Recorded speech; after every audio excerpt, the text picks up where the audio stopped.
Pak Dirjen Keuangan Daerah untuk melanjutkan apa yang kami sampaikan. Silakan, Pak. Baik, terima kasih Pak Sekjen. Bismillahirrahmanirrahim. Assalamualaikum warahmatullahi wabarakatuh. Selamat siang, salam sejahtera bagi kita semuanya. Om Swastiastu, Namo Buddhaya, salam kebajikan. Yang saya hormati Pak Sekjen, Pak Irjen, Bapak Ibu pejabat tinggi media Pratama di Kementerian Dalam Negeri. Yang saya hormati rekan-rekan kami dari BPKP Pak Dadang, dari Kemenkyu ada Pak Prima, dari Bappenas ada Pak Rudi, serta Bapak Ibu para gubernur, bupati, wali kota atau yang mewakili. Langsung saja Pak, meneruskan apa yang disampaikan Pak Sekjen. Prinsipnya kami akan memberikan gambaran bagaimana kondisi atau potret terhadap realisasi APBD per 10 Desember. Jadi cut off-nya itu di 10 Desember. Bahwa data yang kami terima sampai dengan 10 Desember 2020 pukul 18, kami mencatat untuk pendapatan secara agregat provinsi, kabupaten, kota itu ada di 88,20%. Ini 10 Desember. Kalau angka 2019 di atas ada 94,6%, itu adalah cut off 31 Desember 2019.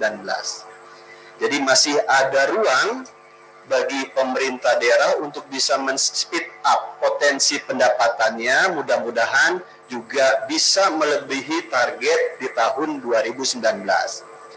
Dengan angka provinsi di 92,14% rata-rata pendapatannya, dan kabupaten kota di angka 86,54%. Ini pendapatan. Sedangkan dari komposisi belanja, ini ada hal menarik di komposisi belanja. Secara agregat kabupaten kota provinsi di 10 Desember angkanya adalah 71,5%. Di tahun lalu, di 31 Desember, ini perbandingannya adalah 10 Desember 2020 dengan 31 Desember 2019. Itu ada di 87,73%. Masih ada kesempatan bagi pemerintah daerah, mungkin tadi Pak Sekjen sampaikan, 10 hari kerja terakhir untuk bisa mendorong, men-top up upaya realisasi APBD dan mudah-mudahan bisa melebihi target tahun sebelumnya, walaupun di tengah pandemi COVID ini. Dari angka 71,50% ini untuk provinsi itu sudah di 75,48% dan kabupaten kota ada di 69,81%. Nah, dari kacamata angka dan realisasi di paparan berikutnya kita bisa melihat bagaimana komposisi selisih. Jadi kalau lihat di sini Bapak Ibu masih ada sekitar anggaran sebesar 249 triliun yang perlu Bapak Ibu kejar dari kacamata belanja untuk bisa memenuhi kalau target 100%. Mudah-mudahan lagi-lagi di sisa waktu kita bisa penuhi. Sedangkan dari komposisi pendapatan secara rata-rata untuk provinsi, kita melihat beberapa provinsi telah melewati target pendapatan. Kami melihat Kalimantan Timur misalnya sudah 107,95%. Ini masih ada 10 hari, sangat dimungkinkan untuk beberapa hari ke depan angkanya akan naik. Apalagi kalau ternyata teman-teman di Kemenkyu menyalurkan dana bagi hasil, entah kurang salur tahun sebelumnya ataupun TW4. Ini bisa jadi masih ada kenaikan lagi, potensi kenaikan. Diikuti Papua Barat, Jawa Timur, dan seterusnya. Terakhir ada di Kalimantan Tengah. Jadi mudah-mudahan pemerintah daerah yang mohon maaf di bawah rata-rata provinsi atau angka 92,14%, di sisa waktu bisa segera mengejar ketertinggalan terhadap pendapatan. Walaupun diskusi kami Pak Sekjen perlu kami laporkan, ada beberapa pemerintah daerah yang sulit mengejar angka di atas 90%. Sebut saja Bali. Kami koordinasi kemarin dengan Provinsi Bali, target maksimal sekitar 87 atau 85 untuk kacamata pendapatan. termasuk di dalamnya adalah Kalimantan Barat. Nah, kalau kita bandingkan nanti antara pendapatan dan belanja, kami mendapat gambaran Bapak Ibu. Kalau per 10 Desember cut off, APBN itu realisasinya di angka 82,97%. Sedangkan provinsi rata-ratanya di 10 Desember adalah angka 75,48%. 4 provinsi yang bisa dikatakan di atas rata-rata nasional itu ada di Bangka Belitung, Sumbar, Jawa Tengah, dan Gorontalo. Terima kasih kepada Bangka Belitung, Sumbar, Jawa Tengah, dan Gorontalo yang dari kacamata persentase realisasi bisa di atas rata-rata APBN. Kalau kita lihat di sini Gorontalo, Bangka Belitung, mohon maaf, angka antara pendapatan dengan belanja gapnya sangat kecil sekali. Ini prestasi menurut kami. Artinya memforecasting pendapatan dan belanja tidak terlalu jauh. Ada beberapa pemerintah provinsi yang menurut hemat kami perlu mengambil langkah-langkah strategis.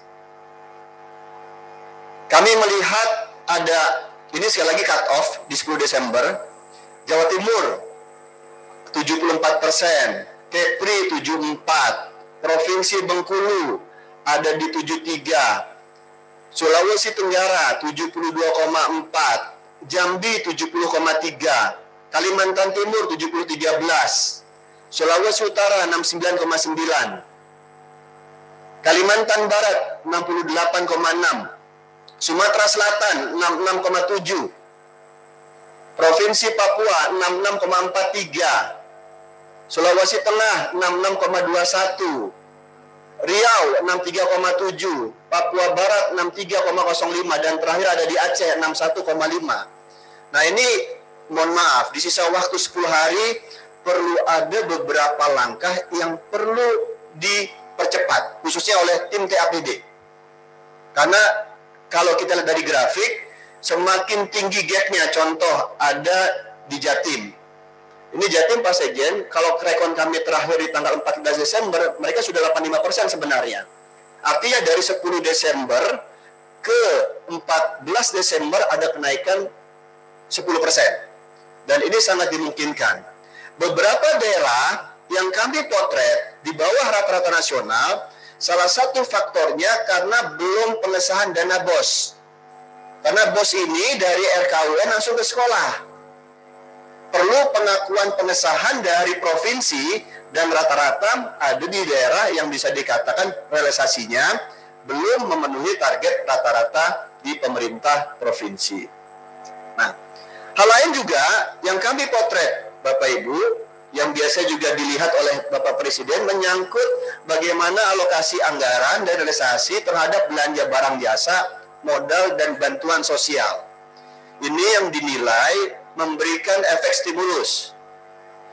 Untuk belanja barang dan jasa di provinsi angkanya di 70,49. Berikutnya untuk belanja modal di 50,84. Nah, barang modal dan barang jasa ini hati-hati. Kalau memang karakternya adalah kontraktual, kami berharap Kepala SKPD atau kuasa pengguna anggaran yang merangkap sebagai PPK cek kembali kegiatan-kegiatan yang karakternya kontraktual. Apakah ada dimungkinkan DPAL atau tidak? Karena waktu tinggal beberapa hari. Kalau 24 masuk cuti, biasanya target terakhir ada di 23 Desember.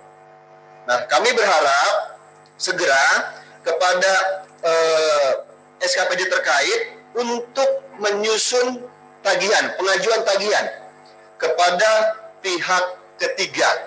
Selain teman-teman di BUD segera melakukan pencatatan dan pengesahan dana BOS yang berada di masing-masing sekolah. Nah, untuk itu perlu halnya ada rekonsiliasi data antara pemerintah provinsi dan kabupaten kota. Itu gambaran untuk pemerintah provinsi. Sedangkan untuk kabupaten kota, kami mencatat realisasi pendapatan rata-rata ada di angka 86,54%. Tertinggi melebihi target, over target ada di Bojonegoro lanjut ada di Manokwari Selatan, dan terakhir potensi pendapatan ada di Subulu Salam. Kami melihat ada anomali data di Subulu Salam. Teman-teman di Aceh lah yang paling paham. Namun ini potret LRA yang kami terima atas laporan pemerintah daerah. Dari data tersebut, kami mencatat ada beberapa hal menarik, khususnya di pendapatan, di belanja. Pemerintah daerah dengan persentase belanja tertinggi itu ada di Waropen.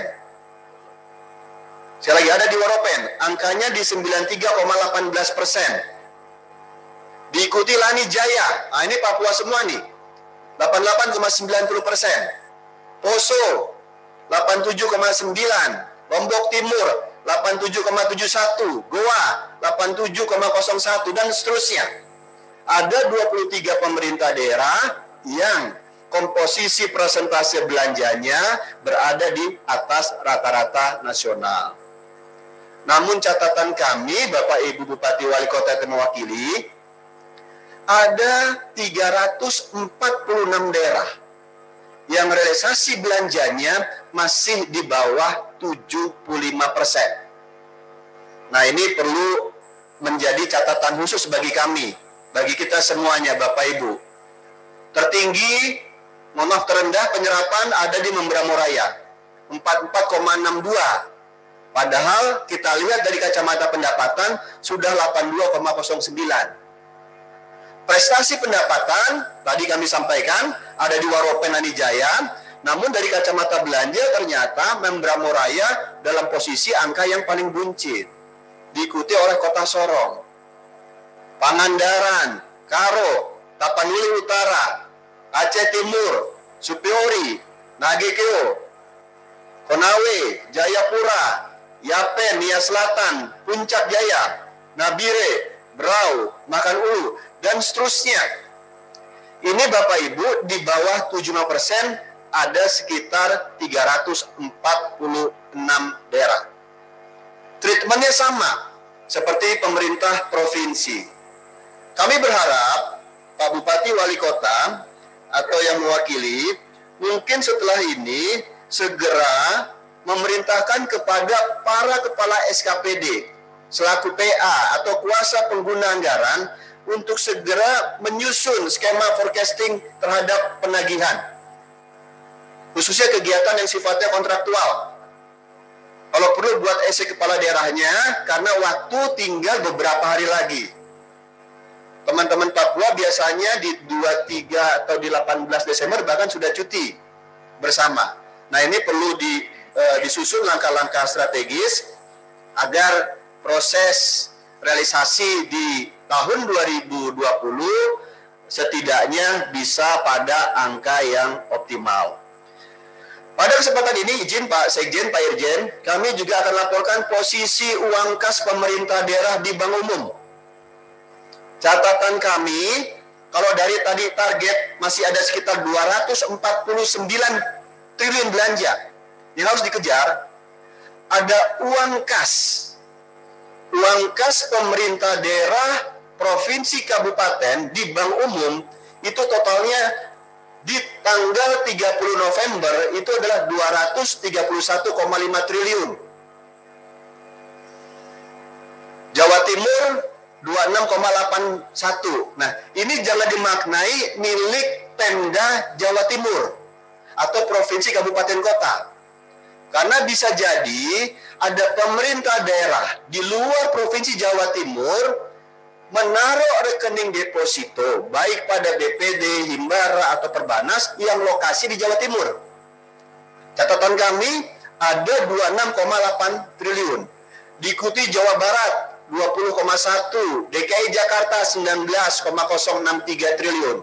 Dan ada di ujung Gorontalo sekitar 1 triliun.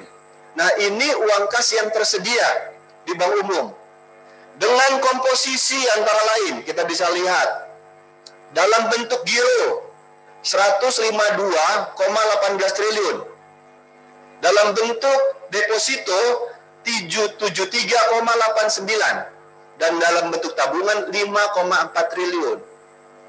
Nah, ini hati-hati yang deposito Bapak Ibu.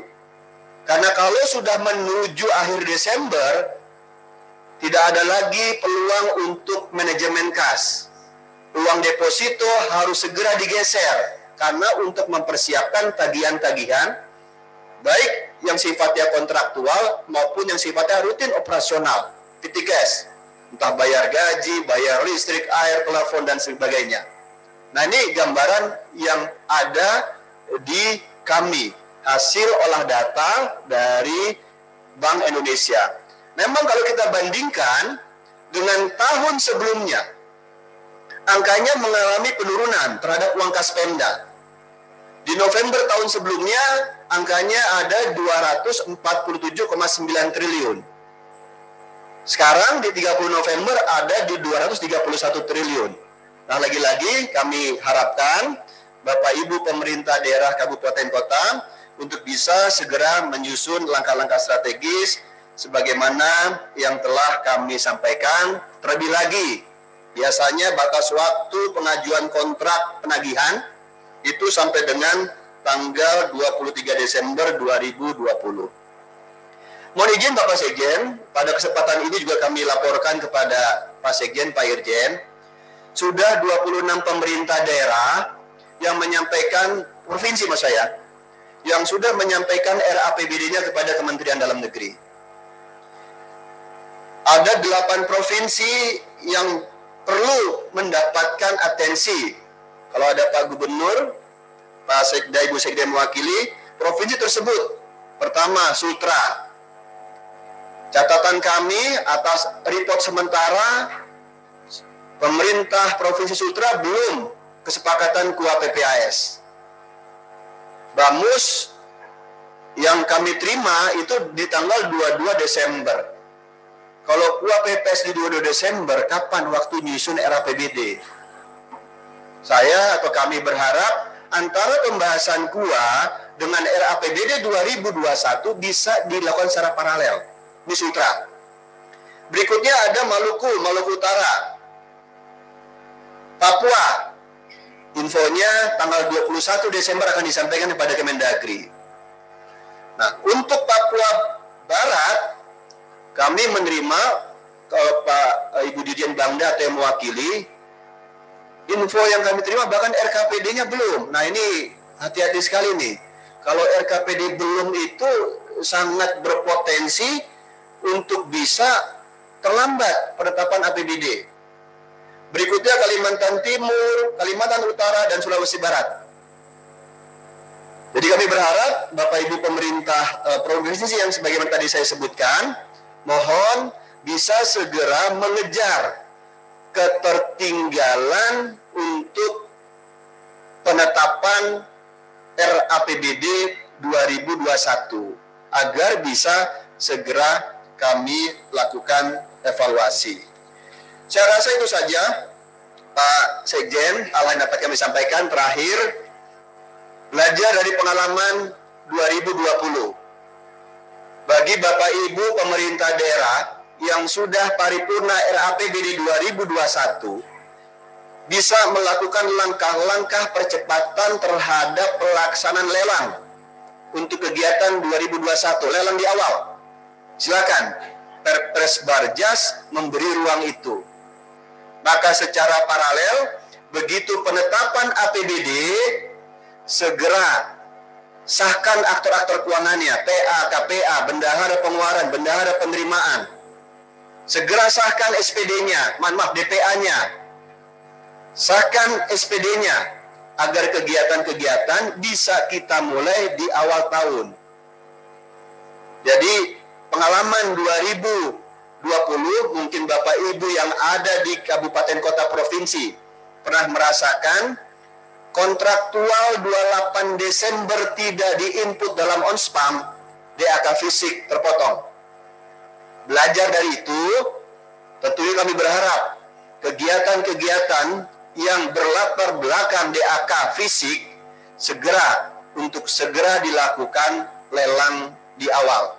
Paralel, kami akan koordinasi dengan teman-teman KL pengampu DAK agar juknisnya bisa segera dikeluarkan. Saya rasa itu Pak Sekjen, hal-hal dapat kami sampaikan. Terima kasih, saya kembalikan Wassalamualaikum warahmatullahi wabarakatuh. Selamat siang dan salam terbaik semuanya. Terima kasih. Baik, terima kasih Pak Dirjen Keuangan Daerah. Saya kira